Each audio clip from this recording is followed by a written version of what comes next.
Mr. Henry Cole was a 72-year-old man who lived alone in a small brick house at the end of a peaceful street. His days were quiet, filled with small routines that gave him comfort. Every Sunday he visited his granddaughter who lived 2 towns away, and spent the day helping her with homework or telling her stories about the old days when people respected one another a little more. That evening, after a long, warm day with his family, Henry was driving home in his silver car, humming softly to an old jazz tune that played on the radio. The roads were empty, and the golden light of sunset made everything look calm and beautiful. Henry's car was clean but old. The paint had faded in some places, and the tires made a soft sound as they rolled on the asphalt. He loved driving slowly, enjoying the fresh air coming through the window. He always obeyed the rules. He never drove too fast, never ignored a sign, and always wore his seatbelt. For him, driving was a peaceful time to think. As he turned onto a quiet street near the park, he saw flashing blue lights appear behind him. The siren gave a short burst, and Henry frowned in confusion. He checked his speed, checked his mirrors, and then slowly pulled over to the side of the road. He wondered if maybe one of his brake lights had gone out. 2 police officers stepped out of their car and walked toward him. They were young, one tall with short blonde hair and the other shorter, wearing sunglasses even though the sun was almost gone. Henry rolled down his window and gave a gentle smile. "Good evening, officers. Is there a problem?" he asked in his calm and polite voice. The tall officer looked at him for a long moment before speaking. "License and registration," he said flatly. Henry nodded, reached slowly into his coat pocket and handed over his wallet and the papers from his glove box. "Here you go, officer." "Everything should be up to date," he said. The officer didn't respond. He looked at the papers, then at Henry, and then back at the car. "Where did you get this vehicle?" he asked suddenly. Henry blinked, not sure what he meant. "It's mine, sir. I've had it for about 10 years now," he said kindly. The shorter officer came around to the other side of the car, shining his flashlight inside, even though it was still light outside. He looked over the seats, the floor, and the dashboard. "You driving alone?" he asked sharply.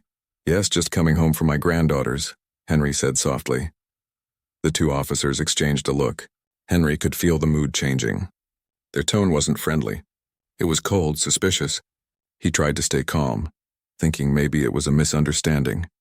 The taller officer said, "Step out of the vehicle, sir." Henry hesitated. "Is there a reason, officer?" "I don't understand." "Step out of the vehicle," the officer repeated, his voice firmer now. Henry slowly opened the door and stepped out. He held his cane in one hand and steadied himself. The air was cooler now, and he could feel a small crowd beginning to form at the corner.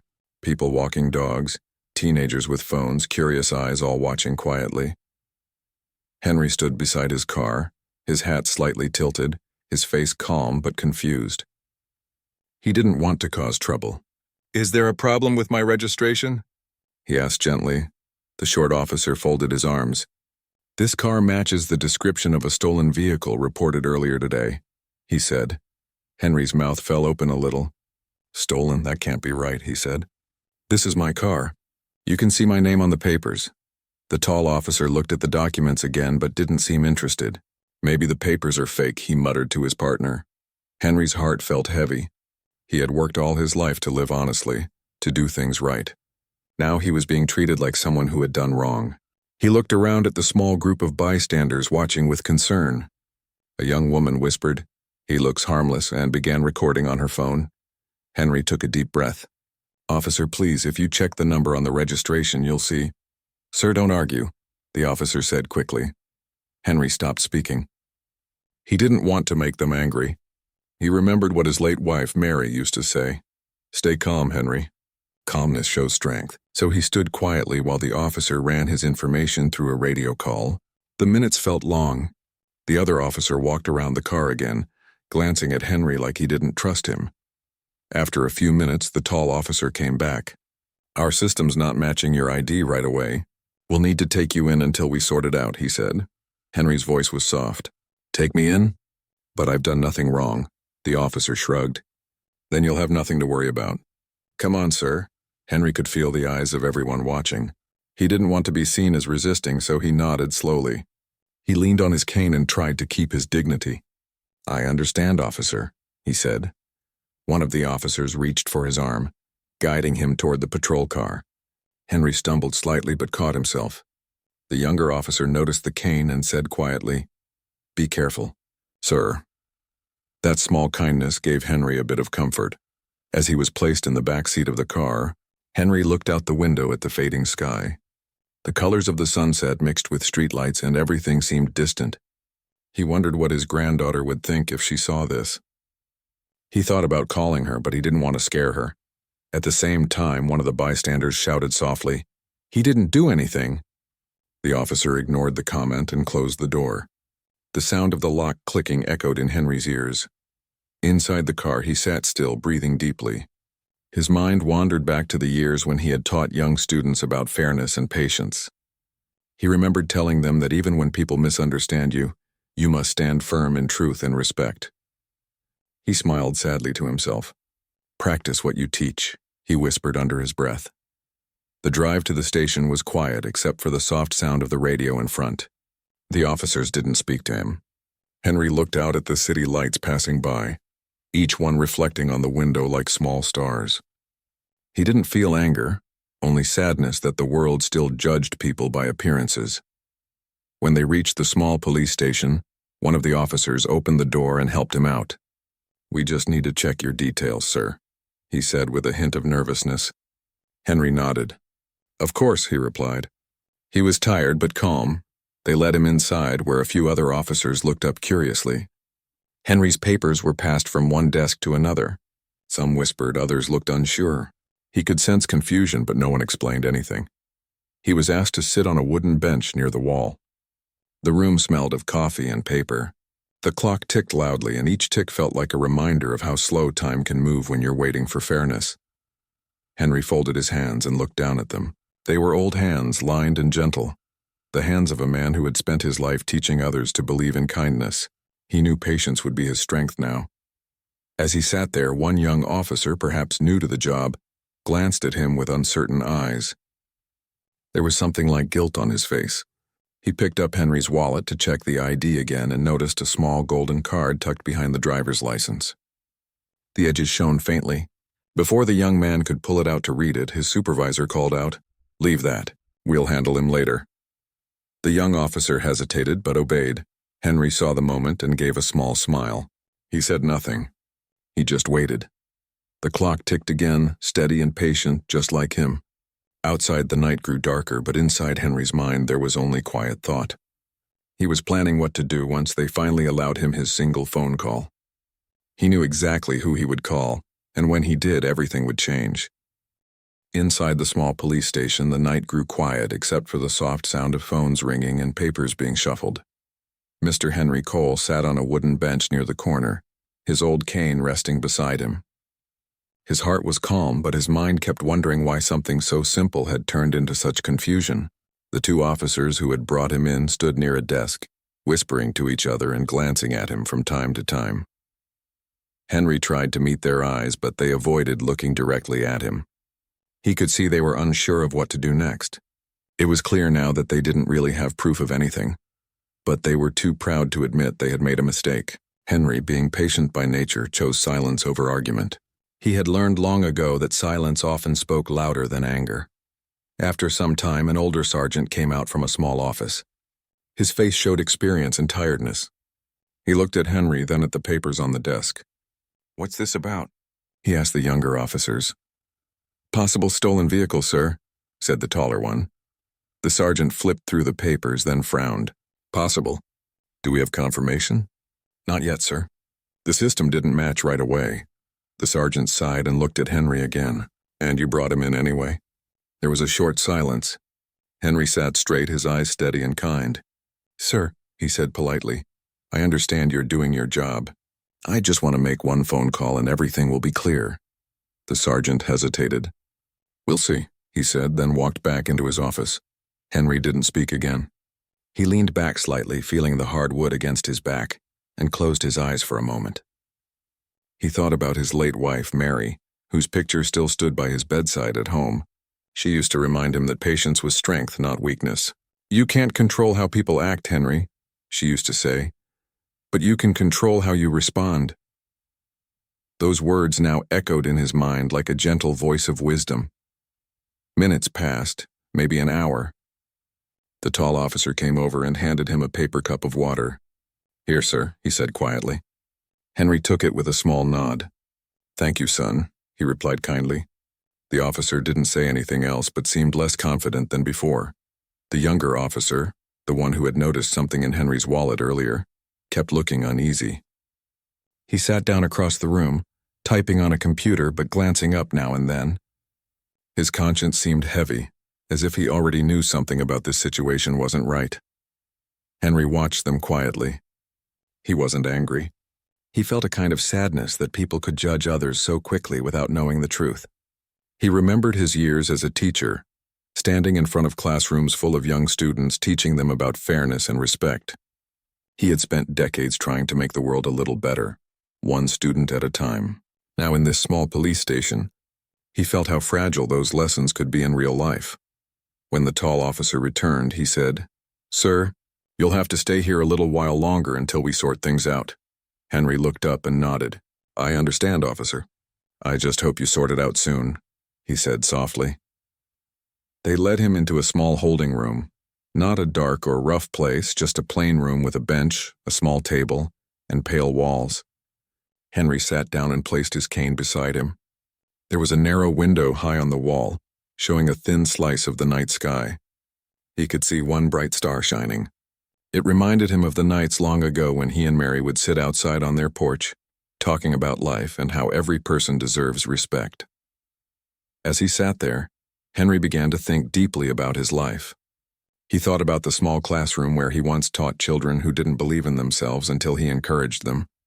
He thought about the letters he had written to lawmakers during his retirement, gently reminding them about fairness in education and community. He had lived a life of peace and honesty, yet here he was sitting in a holding room because of a simple misunderstanding and someone's quick judgment. But he didn't lose hope. He smiled to himself. "Truth always finds its way," he whispered quietly. Outside the room, the young officer spoke in a low voice to his partner. "I think this man isn't who we think he is," he said. "What do you mean?" The tall one replied. "I looked at his ID earlier. There's something about him. He's not some random guy. That golden card in his wallet looked important." "Maybe it's just a souvenir or something," the taller officer said, trying to brush it off.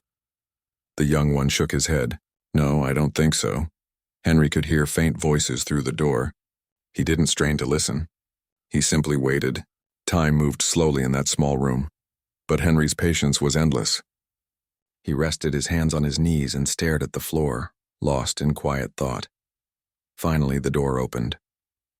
The tall officer came in again. "You'll get your call soon, sir," he said, trying to sound polite. Henry nodded. "Thank you, officer. I appreciate it." As the officer left, Henry glanced at the wall clock. It was almost midnight. He was tired, but his mind was sharp. He knew exactly who he would call when given the chance. It wasn't anger driving him, it was a quiet sense of justice. He wanted to show them that respect must never be measured by appearance or age. He looked down at his hands again.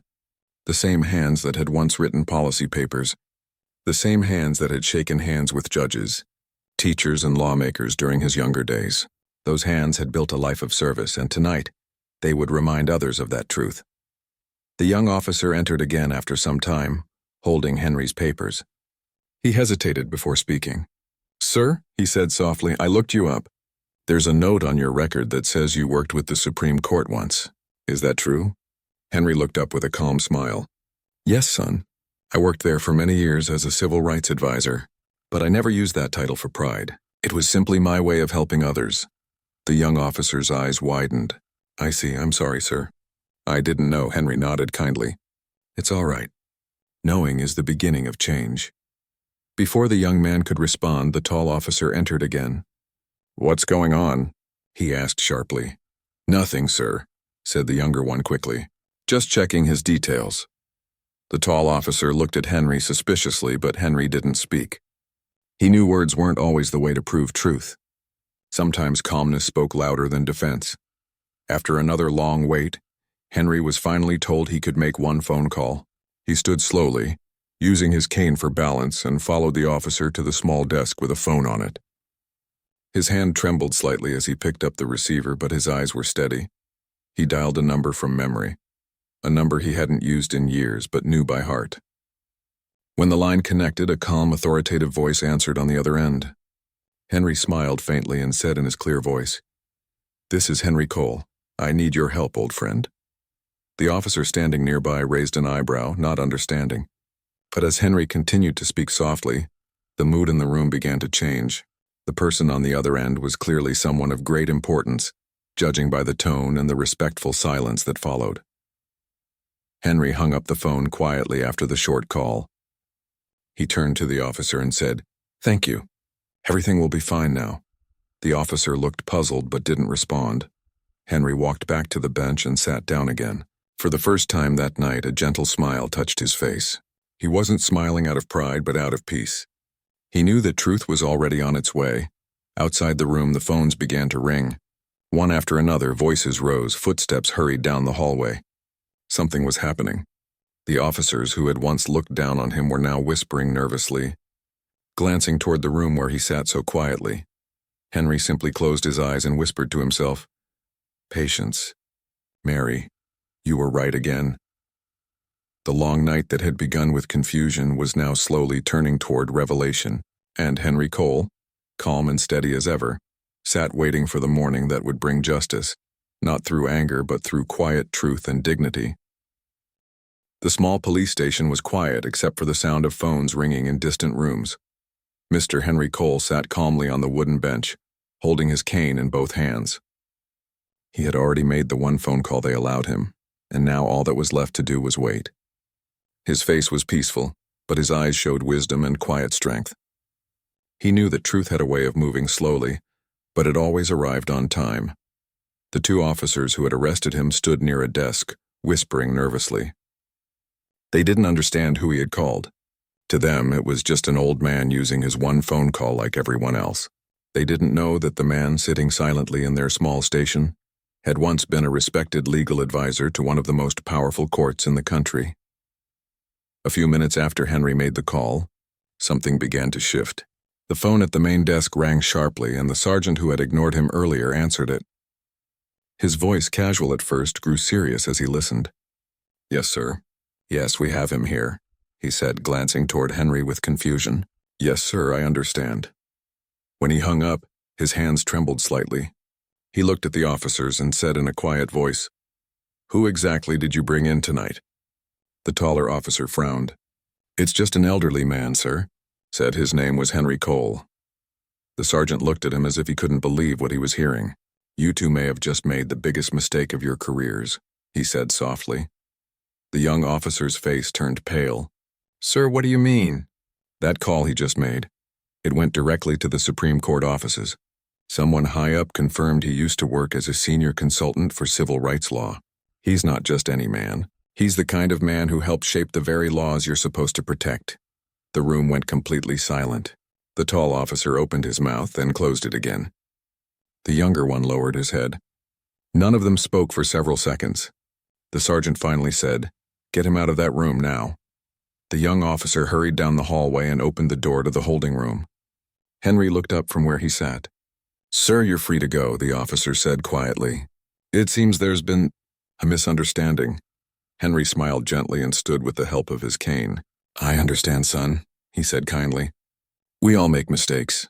The officer swallowed hard, his voice almost shaking. "I'm sorry, sir. We didn't know who you were." Henry gave him a patient look. "It isn't who I am that matters. It's how you treat someone before you know who they are," he said softly. Those words hung in the air like truth made visible. The officer couldn't respond. He just stepped aside, his eyes filled with regret. As Henry walked out into the main office, everyone in the station stopped what they were doing. The sergeant stood up immediately. "Mr. Cole," he said respectfully, "please accept our apology. We had no idea." Henry lifted a hand gently, cutting him off without anger. "There's no need for that. What's done is done. I just hope you remember that respect should never depend on status." The sergeant nodded quickly, feeling ashamed. "Yes, sir. We'll make sure this never happens again." Henry looked around the room. Some officers couldn't meet his eyes, while others looked deeply moved. He could tell the younger one was still standing near the back, unsure what to do. Henry turned to him and said, "You tried to do the right thing. I saw that. Never let others stop you from listening to your conscience." The young officer's eyes watered slightly, and he nodded. "Thank you, sir," he whispered. Then, just as Henry turned to leave, another phone rang, this time the main office line. The sergeant answered again, and his face went pale as he listened. He looked at Henry with a nervous smile. "Sir, that was the chief. He'd like to speak with you." Henry nodded and took the phone. "Good evening," he said softly. On the other end, the chief's voice was respectful. "Mr. Cole, please accept my deepest apologies for the behavior of my officers. I've already been contacted by the court. We are arranging for your safe transportation home and will take full responsibility for this mistake." Henry replied in his calm, measured tone. "Chief, I'm not looking for punishment. I only want understanding. People must be treated with dignity, not suspicion." The chief's voice softened. "You have my word, sir." "I'll make sure of it." Henry thanked him and handed the phone back to the sergeant. Everyone in the room stood quietly, unsure what to say. Henry adjusted his hat, picked up his cane, and started walking toward the door. Outside, the night air was cool. The streets were still, and the lights from the lampposts glowed gently on the sidewalk. He took a deep breath and felt the calm return to his heart. The same officers who had stopped him earlier now walked him to his car with quiet respect. They opened the door for him and stood back. Before getting in, Henry turned toward them. "Do you know what I spent my life teaching?" he asked gently. They both shook their heads. "That power is not proven by control. It's proven by fairness," he said, then smiled kindly. "You both have the chance to be good men. Don't waste it." The taller officer looked down, unable to speak. The younger one nodded slowly. "Yes, sir. I'll remember that." Henry got into his car, and as he started the engine, he looked at them one last time. "You see," he said through the open window. "Sometimes all it takes to change a person is one moment of reflection." They stood there watching him drive away, the soft hum of his engine fading into the night. Back inside the station, the younger officer sat at his desk, lost in thought. He replayed Henry's words in his head again and again.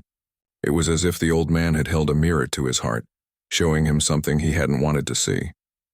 The taller officer, too, seemed quiet and heavy with guilt. No one spoke for a long time. Meanwhile, Henry drove home slowly. The stars were out now, shining like tiny lamps in the dark sky. He didn't feel angry or bitter. In fact, he felt grateful that life had given him another chance to remind people of what truly matters. When he reached his small brick house, he parked the car and sat quietly for a moment. He looked up at the picture of Mary hanging above the living room table through the window. "You'd have smiled tonight, Mary," he whispered softly. "Your advice still works." He went inside, hung his hat by the door, and made himself a cup of tea. The house was peaceful again, the kind of peace that only truth could bring. As he sat by the window, he could see the reflection of the streetlights on the glass. His phone rang once more. It was his old friend from the court, the one he had called earlier. "Henry," the voice said warmly, "I hope they treated you better after the call." Henry chuckled gently. "They did. But more importantly, I hope they learned something tonight." His friend laughed softly. "You haven't changed a bit. Still teaching lessons wherever you go." Henry smiled. "The world still needs them." They talked for a few minutes before saying goodnight. Henry placed the phone down and leaned back in his chair. He felt tired, but it was a good kind of tired, the kind that comes when you've stood for what's right without shouting or bitterness. The next morning, sunlight filled the room. Birds sang outside the window, and Henry's heart was light. He brewed another cup of tea, picked up his old newspaper, and smiled as he saw a small headline. "Elderly man's calmness teaches powerful lesson at local police station." He didn't care about fame or attention. He just hoped the story would remind others that dignity never needs to shout. It just needs to stand firm. As the day went on, the young officer from the night before stopped by Henry's house. He looked nervous but determined. When Henry opened the door, the officer said softly, "I came to say thank you, sir." "And I'm sorry." Henry invited him in, offered him tea, and said, "Apology accepted, son. But make sure you live differently. That's the best apology anyone can give." The officer smiled, feeling relief and respect. He sat for a few minutes, listening to Henry talk about patience, courage, and fairness. When he left, he felt like he had learned something no academy could ever teach. As Henry watched him go, he whispered quietly, "One phone call may have cleared my name, but it also opened a few eyes." The world outside continued as usual. Cars passing, people hurrying to work, but something had changed, even if only in a few hearts. Henry Cole, with his calm smile and quiet wisdom, had turned a night of misunderstanding into a lesson about humanity that no one there would ever forget. The next few days after the incident were strangely quiet for Mr. Henry Cole. He went back to his normal life, waking up early, feeding the birds in his garden, and reading his morning newspaper with his cup of tea. Yet something in the air around him had changed. His story had quietly spread through the town, starting with one short video that a bystander had posted online. The video showed the gentle old man standing calmly beside his car, while two officers questioned him unfairly.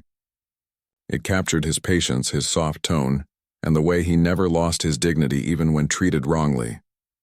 Within a few days, the video reached thousands of people. Comments began to flood in. Some wrote, "The world needs more people like him," while others said, "This is what real strength looks like." Henry didn't know about the attention at first. He lived simply, away from the noise of the internet. But one morning, his neighbor, Mrs. Parker, came knocking on his door with excitement. "Henry, you're all over the news," she said, holding up her phone. Henry looked at her kindly. "The news? For what?" he asked softly. "For standing up with Grace," she said. "People are talking about how calm you were. They say you gave everyone a lesson without saying a harsh word." Henry smiled gently, though he wasn't sure how to feel. He didn't like fame. All he had wanted that night was fairness and understanding, not attention. Still, deep inside, he hoped the story might make people think twice before judging someone too quickly. Later that week, Henry received a formal letter in the mail. It was from the chief of police. The letter was long and full of apologies. The chief wrote that new training programs were being planned for all officers in the department. The goal, he said, was to ensure respect, kindness, and fairness to every citizen, regardless of age, race, or appearance. Henry read the letter twice and smiled. He could feel a quiet sense of peace. Change, he thought, always begins with small steps. That same afternoon, he heard a knock on the door. When he opened it, he saw the young officer standing there, the same one who had shown guilt and kindness that night. He looked nervous but sincere. "Mr. Cole," he began softly, "I wanted to see you in person." "I needed to apologize face to face." Henry motioned for him to come in. "You already did enough by realizing your mistake, son," he said kindly. "But you're welcome here." The young officer stepped inside and sat down at the small wooden table in the kitchen.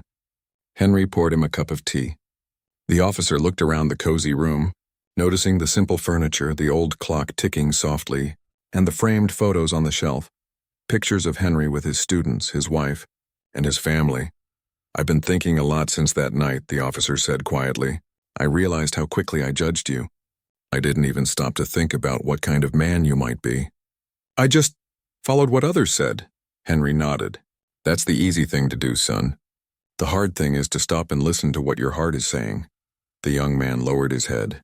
"I've seen that video everywhere now. People are talking about how calm you were. I just keep thinking, I was standing there and I didn't do enough to stop it." Henry reached across the table and placed his hand gently on the officer's arm. "What matters is that you understand now.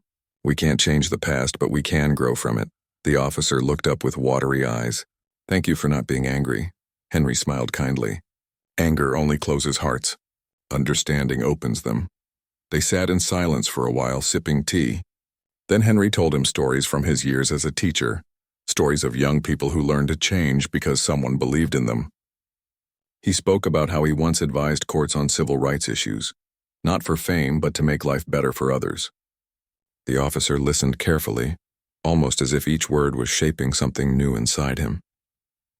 Before leaving, the young man stood up and said, "I promise, sir, I'll never treat anyone unfairly again.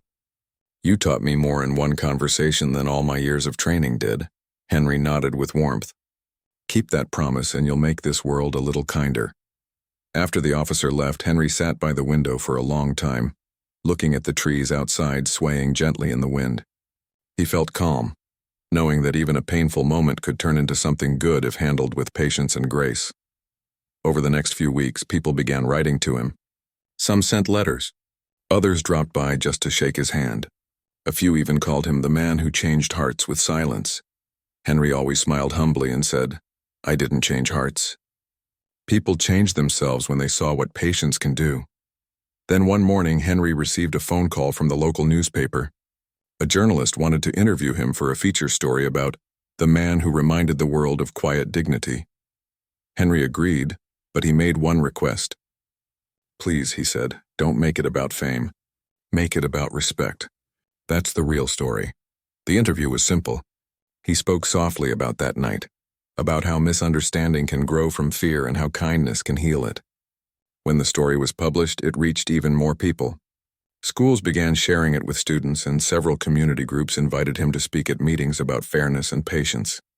Henry didn't see himself as a hero. He was just a man who had lived long enough to know that shouting never wins as much as understanding does. At each event he attended, he told the same message. Power is not about authority. It's about how you use your heart when you hold authority.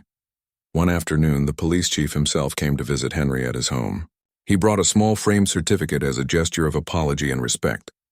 "Mr. Cole," he said sincerely, "you reminded us what true justice means.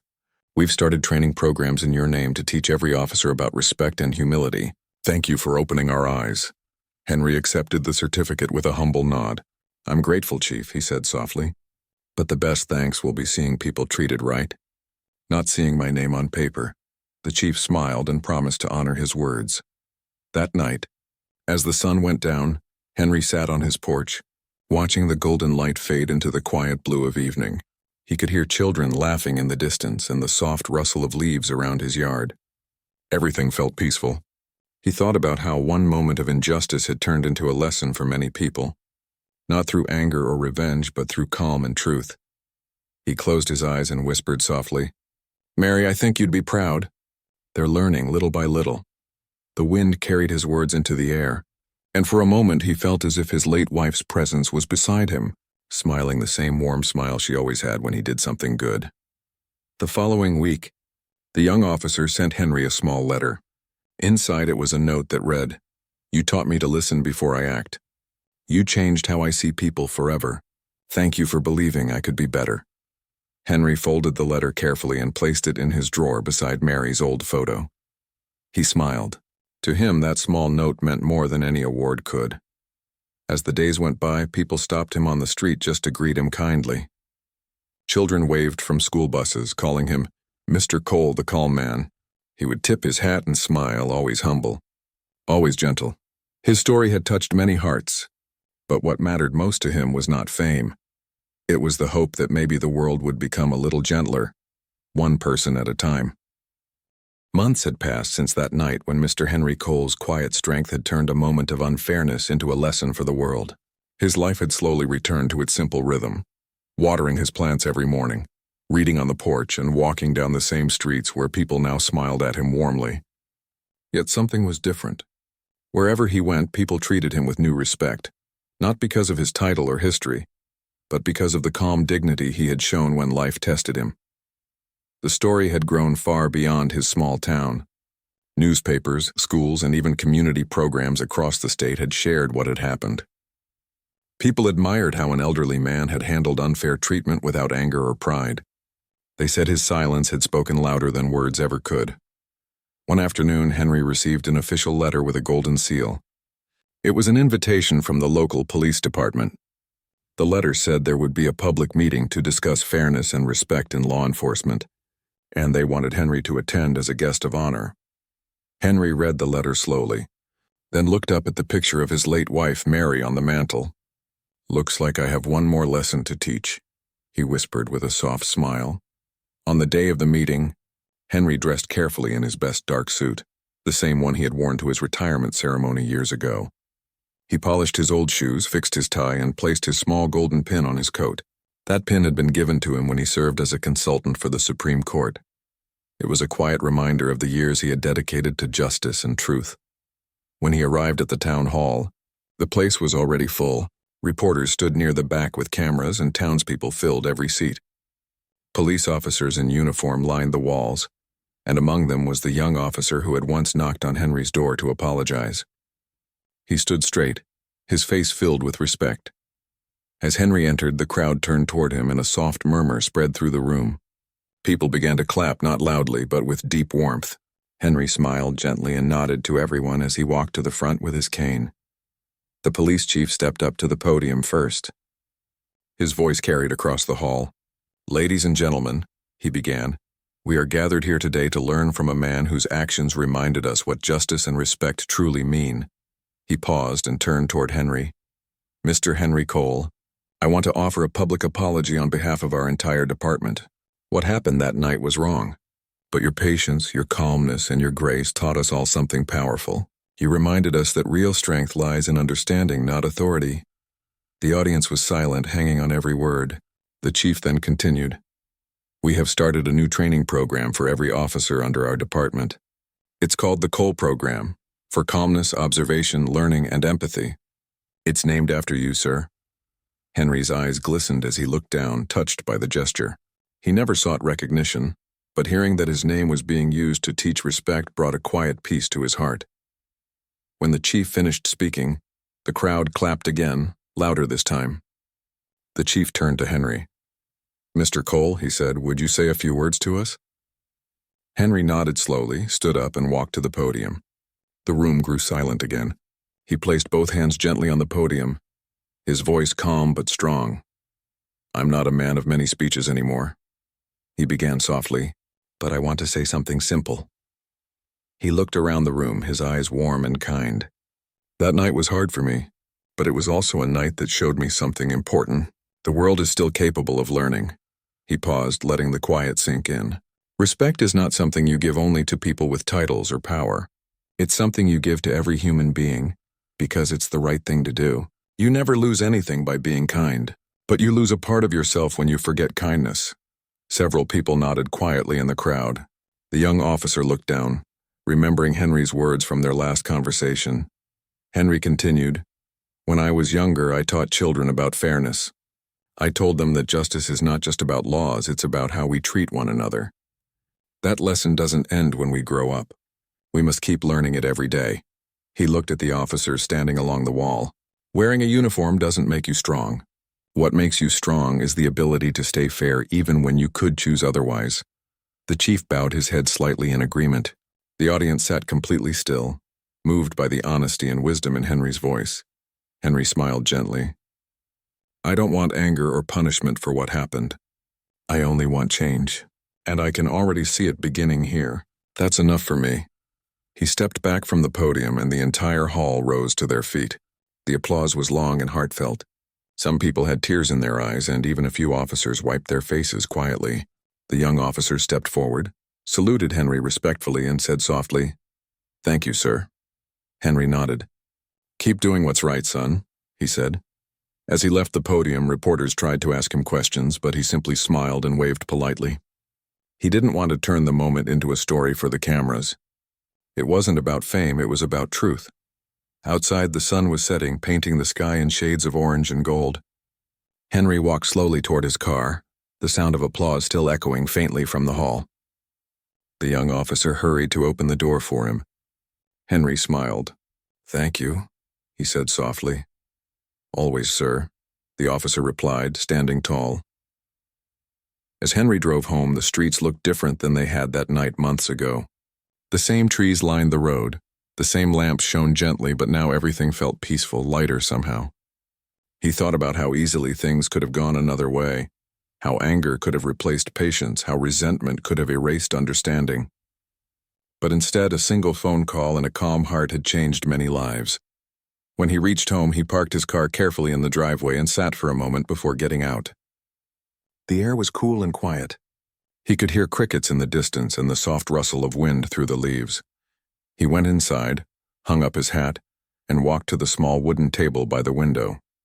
On it sat the letter from the police department, the apology certificate, and the note from the young officer.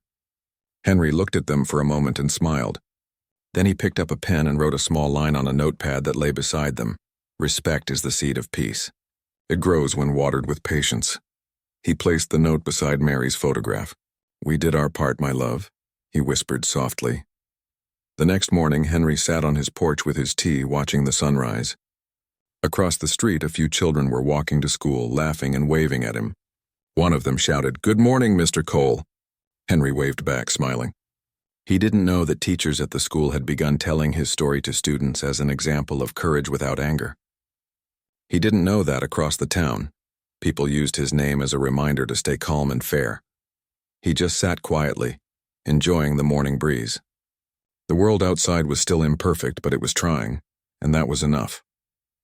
Later that day, he took his old car for a drive. As he passed the same intersection where it had all begun, he slowed down for a moment and looked at the spot. The memory was still there, but it no longer hurt. It had turned into something meaningful, something that had helped others grow. He smiled, tapped the steering wheel gently, and whispered, "Patience always wins in the end." The sunlight spilled across the road ahead, golden and warm.